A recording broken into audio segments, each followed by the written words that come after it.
Hello, everybody. Today I want to talk a bit about the World Economic Forum and the Great Reset. Build Back Better, as the campaign slogan of Joe Biden was, and the agenda behind it. It seems to me that a lot of us are caught up, and quite rightly so, and quite naturally so, by the crisis, the COVID-19 crisis itself.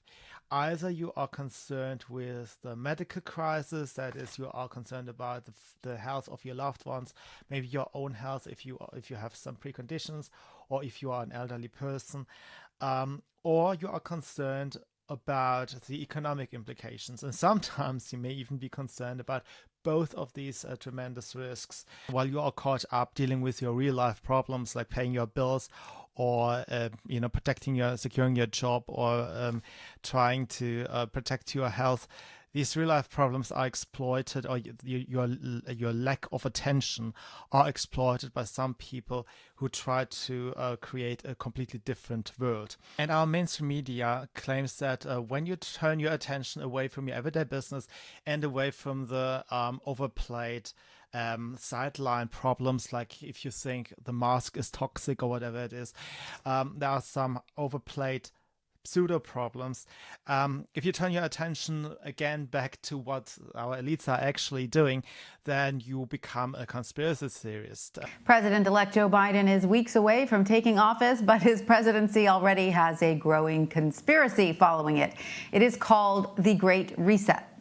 The theory accuses Mr. Biden of playing a part in a global economic plan that will ultimately lead to a dystopian society. Well, but when I hear of a conspiracy theory, I demand at least one ingredient of it. That is people speculating about conspiracies. What we are talking about are parallels between a campaign of the World Economic Forum, the Great Reset, and the Biden administration and their electoral campaign, the presidential campaign, and what they are going to roll out for America and for the Western world. And it is not only that there is an obvious overlap between the ideas of the Great Reset from the World Economic Forum and the Biden campaign. It is also that the protagonist, like John Kerry, who is now an advisor to Joe Biden in the climate sphere, he is talking openly of how he sees the COVID-19 crisis as an opportunity to advance his goals. I think what we've won is a reprieve. And I think, therefore, the notion of a reset is more important than ever before. I personally believe, Borger, that we're at the dawn of an extremely exciting time. And guess when he said this?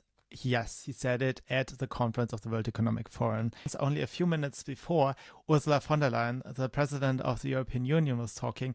And surprise, she also views COVID-19, the death of many people and the destruction of the property, the lifelong savings of millions and millions of people as an opportunity that we should just embrace. So, ladies and gentlemen, the need for global cooperation and this acceleration of change will both be drivers of the Great Reset. And I see this as an unprecedented opportunity. The truth is, too, that in the last crisis, we missed the chance to modernize our economy. In fact, we did absolutely the opposite. We got back to growth by using massive stimulus packages to invest in fossil fuels and to invest in the old technologies. And what I found was a text by the founder, the German founder of the World Economic Forum, Klaus Schwab. He founded the organization in 1971 and has since been a hotspot for elites from politics and economics to talk about their vision of our lives. And you will see the Magnolianic speaking out of this. He is, among other things, a professor for economics, but I actually doubt that he is doing much research because he's very prolific in his work for the World Economic Forum. And I want to read the text, "Now is the time for a great reset," with you. COVID-19 lockdowns may be gradually easing, but anxiety about the world's social and economic prospect is only intensifying. There is good reason to worry. a sharp economic downturn has already begun, and we could be facing the worst depression since 1930. But while the outcome is likely, it is not unavoidable. A little precursor throughout this entire text, he doesn't even explain how he tries to avoid that very likely outcome. And we fall back into the 1930s. To achieve a better outcome, the world must act jointly and swiftly to revamp all aspects of our societies and economies, from education to social contracts to working conditions. And very quickly you see he's actually not working on just generating growth, which would be the same reaction to a recession. You work on growth again, so that people have the means to improve their lives on various fronts. Instead, he is focusing on other things. This concept has a name, and it has already been over-talked over the past decades, but many of you are new to the political discussion, and therefore it is really worthwhile that you are introduced to that concept, and that is the clash of supposed stakeholders versus the shareholders. The left has a great advantage just pointing to things that are not directly covered by a given measurement of happiness, let's say. For example, you would say that money is a good approximator for a lot of things. If you have money, you can live longer for the most part. You have a better health. You have a lot of problems get solved simply because you have a lot of money. So money is actually a good approximator for a lot of other things. But the left's trick, and this is behind the stakeholder value approach, is to say that there are all the other interests that you supposedly neglect. And there had been this entire discussion for decades. And if you want to know the nitty-gritty of this discussion, I can warmly recommend to you Milton Friedman, Free to Choose, or his discussion you see still on the internet, on YouTube, for example. He goes into great depth explaining that shareholder value is a valid approximation for the happiness of the average worker in a company, for the happiness of the consumer who has to buy the products. The stakeholders are their happiness is best represented by improving the shareholder value. I don't really want to go into the nitty-gritty of this, but if you look into it, you will figure out at some point that stakeholder values is a means to shift the goalpost. So we are not talking about a hard, measurable, easy to follow ideals, what a company is supposed to achieve. Instead, we are constantly changing the goalposts of what the company is supposed to achieve, and this creates a hat trick. You can't follow exactly why something is done, and it opens the door for all kind of excuses. And virtue signaling is, of course, one side effect, that the company cares about something else, like equity of races and sexes and between the different sexual orientations, and the list goes on and on and on. This is stakeholder value, and you will see later on that this is what they try to sell, and they sell it as capitalism, while you recognize it very, very easily, and this makes you a conspiracy theorist, that these are the talking points of the political left. To achieve a better outcome, the world must act jointly and swiftly to revamp all aspects of our societies and economies. So jointly and swiftly, we have this globalist one world multilateral elites that have to act jointly. They seek their justification in this non-nationalism, that they only have to agree with one another and not so much with the people they supposedly represent. This is their new justification for their power. And swiftly is, of course, to create an urgency. You can sell everything much easier if you create an urgency with people. And it is to revamp all aspects of society, from economics to education, social contracts, which used to be the philosophical terminology for a constitution. So it's not just the paper or the Declaration of Independence in America. It is the agreement, the minimal consensus of a people in its entirety, to which everybody binds him or herself so that the greater good of a free and prosperous society can be achieved. The minimal consensus. And he says we have to reshape the social contract because he actually wants to expand the meaning of the minimal consensus. This has been a left-wing strategy for decades now. We learned that abortion is supposedly the minimal consensus human rights utmost important issue of the world. We learned that gay marriage is supposed to be the most important right in the world, and that everything has to bend to accommodate that. So the minimal consensus is supposed to be expanded to everything the left wants. This redesign of the social contract has been in the making for a long, long time. Every country from the United States to China must participate, and every industry from oil and gas to tech must be transformed. We have not yet even abolished all concentration camps, but China is supposedly joining in the fight against CO2. And there are a lot of hat tricks that China uses to give the impression that they are caring, but they are exempt, for example, from the Paris Climate Agreement.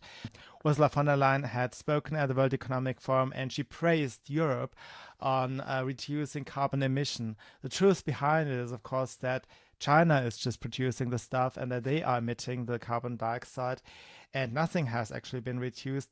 They have just shifted the goalpost. So you are measuring the CO2 emissions in Europe.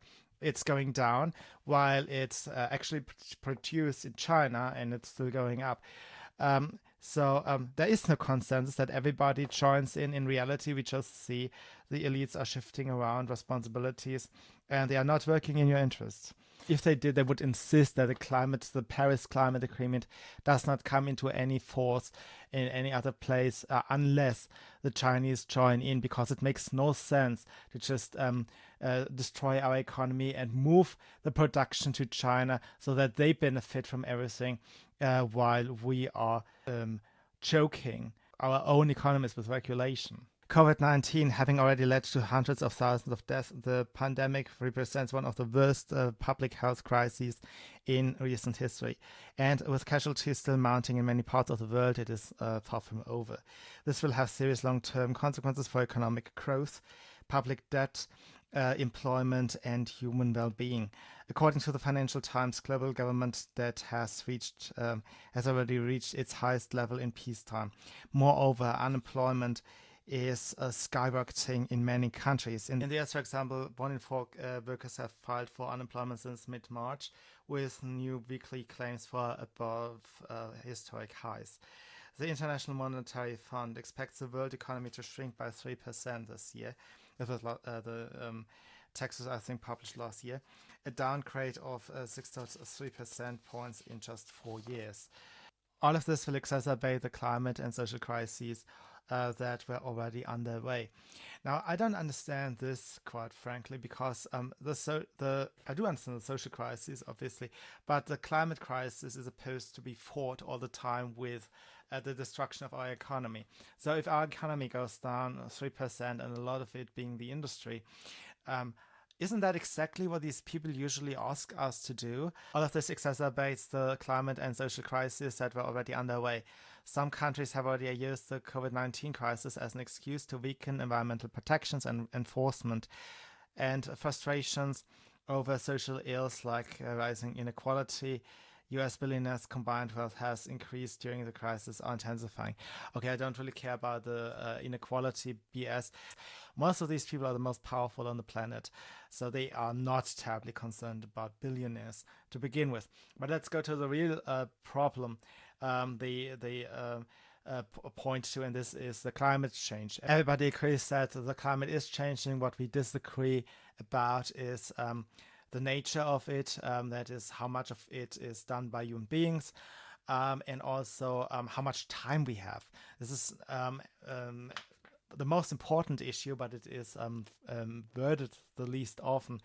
Greta Thunberg claims that we are done with in 10 years, that there is a point of no return in about 10 years.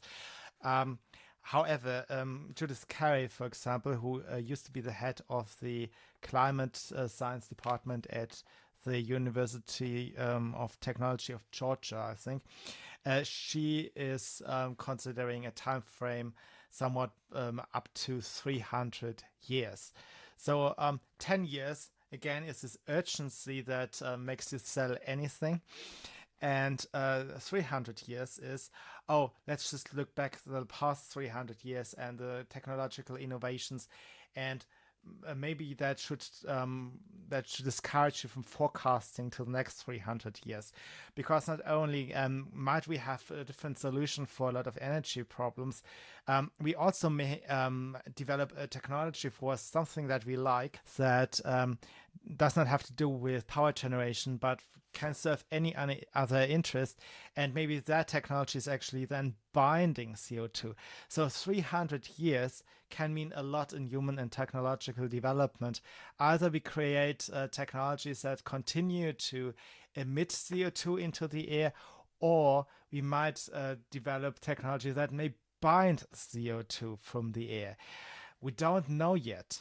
It's if we talk about 300 years, there's a lot of opportunity, and most of that is best met when the markets are left alone, if politicians don't get involved. Because it's one thing, and this is a bit like the shareholder value, this one thing that is the best approximator for all the other goals. This is the GDP, that is the gross domestic product, and the growth of it. If that is stimulated, not with spending, but is stimulated by deregulation, by tax cuts, and so on. If the eye is on the ball again, then businesses can innovate, and then they can create technologies that are more efficient, resource efficient. For example, power resource, the power supply efficiency, or they might even come up with inventions that bind CO2. So I continue from, he presents this crisis, the climate change crisis and the inequality crisis that is none. And he says, left unaddressed, these crises together with COVID-19 will deepen and leave the world even less sustainable, less equal and more fragile. Incremental measures and ad hoc fixes will not suffice to prevent this scenario. We must build entirely new foundations for our economic and social systems. So he wants a completely different social and economic system. And of course, if you call that communism or socialism, which it probably is, you are a conspiracy theorist. I want to close in a bit on the word sustainability. As I said, Mr. Schwab is a German, and we are ahead of the curve when it comes to the propaganda in advance of the green, left-wing green ideology. And this is the core of what you see in this rebuild better campaign. They want to propagandize everything into the organic cult, this pseudo-paganist, animist ideal that everything is a living thing, and the earth is granting us their resources, and we may hurt the earth and we may hurt the environment because it's a soul dharma, so to say. This is presented to the public in less esoteric terms, but it has, I think, its origins in esoterics. And the way this cult is pushed down our throats is through shrewd propaganda called framing. You may have heard about it, but I will just give a quick introduction to it, because I have not really heard a lot about it discussed in the past, even though it is tremendously important to know when you want to understand the propaganda that is coming your way. So framing is when you consider the emotional value of a word. You have noticed that left is exploiting emotions a lot, and the newer approach is nudging people into feelings of guilt, feelings of shame, feelings of fear, etc., etc. And then there is a positive word, the positivity idea, so to say, that there are some things, some adjectives and some nouns that are supposed to make you feel good. Organic is supposed to make you feel good. Renewable energy is supposed to make you feel good. And one of the places where this propaganda comes from is Cal, the university in Berkeley, California. They have a linguistics department that is specializing in the connection of binding emotions to words. And there is a lady called Elisabeth Wehling, also a German. She had once even written a manual for the public broadcasters to connect words like sustainability with an emotion like positive feelings. And this idea that you should feel positive about some words, like for example sustainability, is delivered in our propaganda through classical conditioning. So you are always hearing sustainable with things that are positive. And it's not that you hear this strange word in the newscast only. It is completely replacing more and more the words permanent, lasting, healthy, good.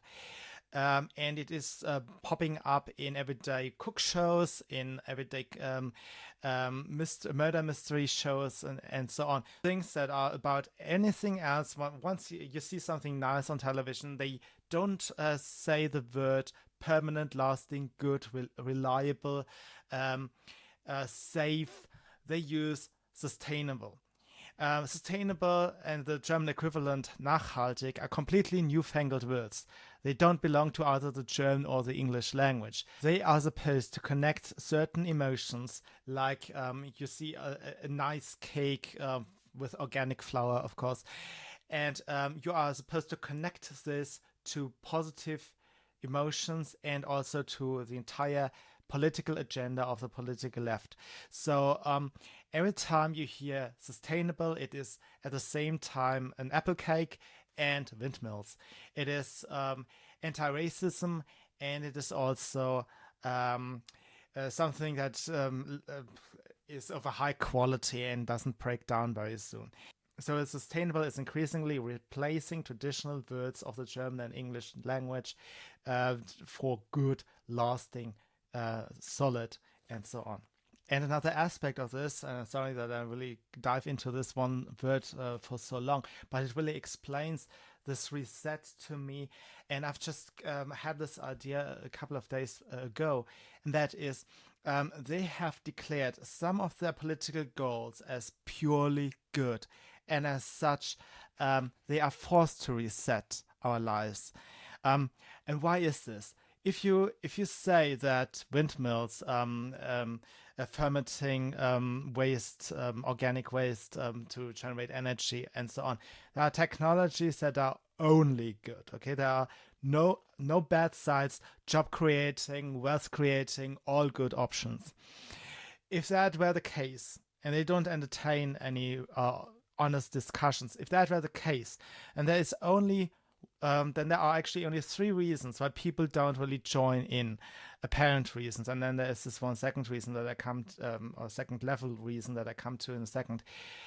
These 3 reasons are: the other people are either dumb, crazy, or evil. And you have a substantial number of leftists that go after the oil industry, and they find always an industry that is all of these things, supposedly. They have this enemy. However, they have figured that they can't take control of a society if they antagonize the entire elites as such. And so they can no longer just vilify oil, gas, or whatever the companies are producing and say they are evil, dirty bastards and so on. They have to get them on board.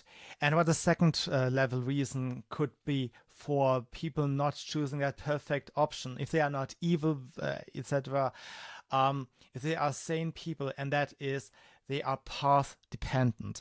Path dependencies means, and this is the excuse coming back from all these corporations that they had attacked in the past, right? Path dependency is that, yes, we could actually do these all plus, no minus activities and businesses, etc., but changing from now, changing the grid and so on, that's just too costly.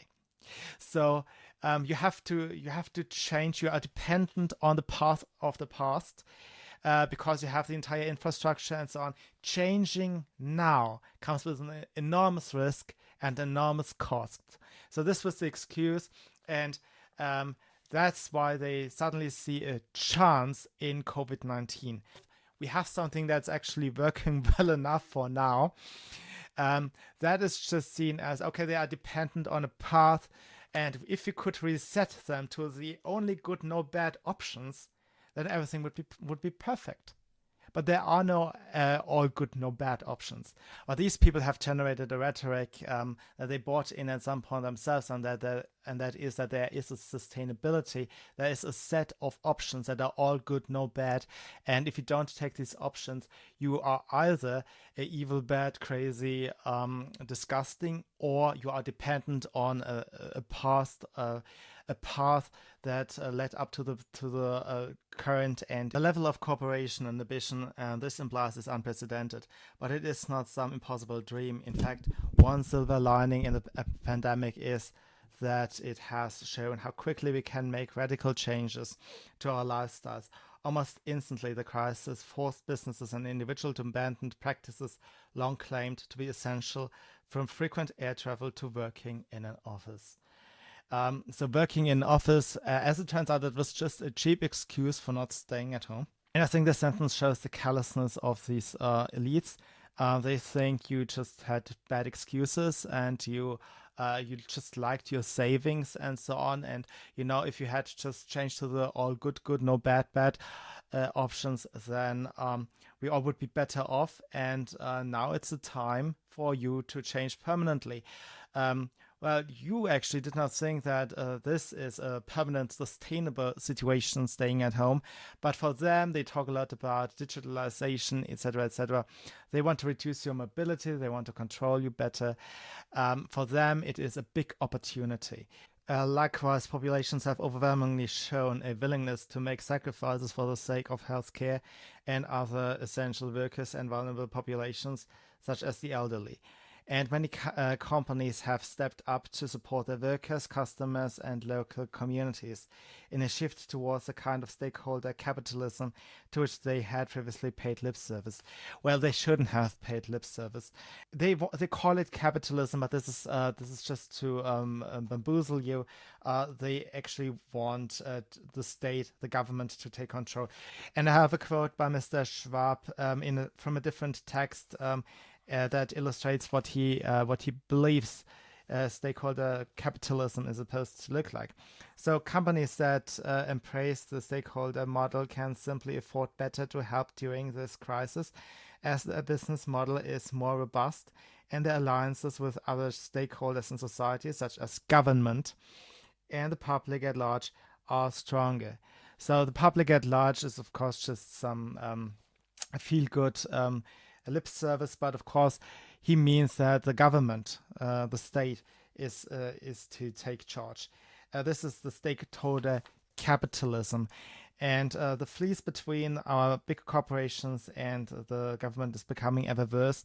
And some call it fascism, some call it socialism. I prefer socialism. It makes perfect sense to me that a lot of those leaders in big corporations, they would be just as happy as big wigs in a socialist system, because it means they don't have to fend off competition, they don't have to innovate, they don't have to advance anything. They can be very safe of their income, and other people are forced to pay their salaries. That is very lucrative. Capitalism is not very lucrative for the most powerful people in any society. Socialism is.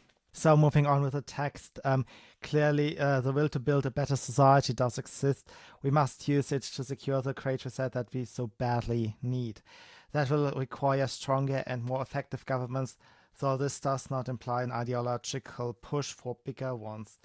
It does. It most certainly does. And it will demand private sector engagement every step of the way. And their idea, this is why they don't call it socialism, is that they just change the label. So basically a lot of tasks are just pushed into corporations, but on the order of the politicians. So they are not free to do anything. They are also not competing for jobs to do for the government. No, it is just that something needs to be done. It needs to be organized supposedly collectively, and then it is carried out in the legal form of a corporation. The Great Reset agenda would have three main components. The first would steer the markets toward fairer outcomes. Here we have it. To this end, governments should improve coordination, for example, in tax, regulatory, and fiscal policy, upgrade trade arrangements, and create the conditions for a stakeholder economy. At a time of diminishing tax bases and soaring public debt, governments have a powerful incentive to pursue such action. Moreover, governments should implement long overdue reforms that promote more equitable outcomes. Can we even discuss that we don't want communism? Because I know I'm tiring people, but it is a mathematical truth, a statistical truth that all complex observations don't ever follow the equal distribution. It's a mathematical truth. If you look into statistics, most things in real life, in nature, be it the number of edges of a sand corn or whatever it is, if you have a large number of observations, like people and their characteristics, right? Most of the time, you don't have an equal distribution. You have a normal distribution. Look it up, a normal distribution. And that makes it impossible for everything to be sameish and equal all the time, particularly when it comes to complex systems and dynamic systems like everybody's behavior. So I can't really say often enough, equity or equality of opportunities as well as of outcome. Both of these things make absolutely no sense. You will never achieve that nobody has any health problems, that everybody has the same height, that everybody has the same strength, that everybody has the same mental capabilities, that everybody has the same intellectual capabilities. You will never have the same situation. And even for the same, if it comes to the same characteristics, the twins, so to say, you will also have a different level of resources, and no government can place all resources at the right level for everybody for the same reason. Mathematics, okay, it's statistics. You never can distribute things to perfect equality.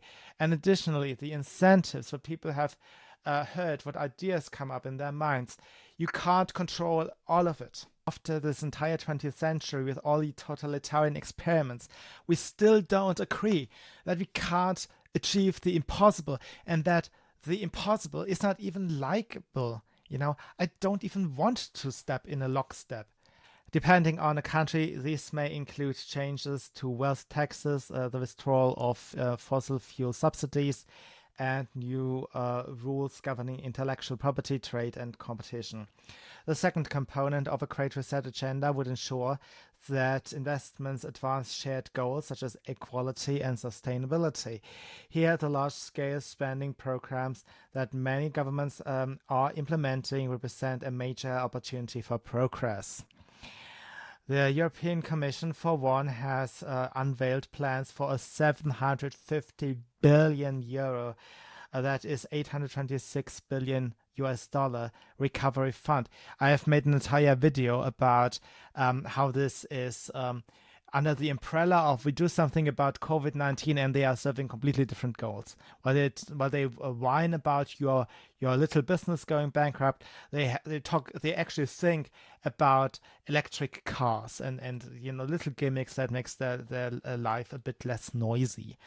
Rather than using these funds as well as investments from private entities and pension funds to fill cracks in the old systems, we should use them to create a new system that is more resilient, equitable, and sustainable in the long run. This means, for example, building green urban infrastructure and creating incentives for industries to improve their track record on environmental, social, and governance metrics. You can already imagine that governance does not mean that your average person comes to say something. The first and final priority of a Great Reset agenda is to harness the innovations of the fourth industrial revolution to support the public good, especially by addressing health and social challenges. So they want to harness innovation. They want to harness you, your thoughts, whatever you can try and test and achieve. They want to harness you like a horse. During the COVID-19 crisis, companies, universities, and others have joined forces to develop diagnostics, therapeutics, and possible vaccines, established testing centers, create mechanisms for tracing infections, and deliver telemedicine. Imagine what could be possible if similar concerted efforts were made in every sector. Concerted efforts. That means planned economy. That means command economy. And that is not capitalism. Okay, if it's top down, if it's centralized, if it's planned, then it's socialism. It also makes little sense to me to speak of a concerted effort when we speak about peace times. The COVID crisis is a little bit like war times. A lot of you are caught up in the vaccine discussion, which I think you shouldn't, because this problem is going away very soon. The medical side of the problem, not the economic, not the social side. And the left knows this. This is why they talk already ahead of what comes afterwards and how they can use this crisis for their interests. But you're caught up with the vaccines and so on. Meanwhile, there is a concerted effort. It is kind of concerted magically through an invisible hand to fight this COVID crisis, because it has these huge implications to our economy and everything else. So we won't just see vaccines, we will see a lot of therapeutics coming along. So therapeutics are already worked on, and we have never seen as fast a vaccine development as we have seen this time. And maybe a lot of other things may come on sooner as well, because there is this shared goal that the entire world has. But you cannot have a shared goal and one purpose if the government just asks you to put all your efforts and sideline all your other interests to pursue one goal. The COVID-19 crisis is affecting every facet of people's lives in every corner of the world. But tragedy need not be its only legacy. On the contrary, the pandemic represents a rare but narrow window for opportunity to reflect, reimagine, reset our world to create a healthier, more equitable, and more prosperous future. And as I've already said at the very beginning, he does not actually say anything about this prosperous aspect. That's just baked into the sustainability thing.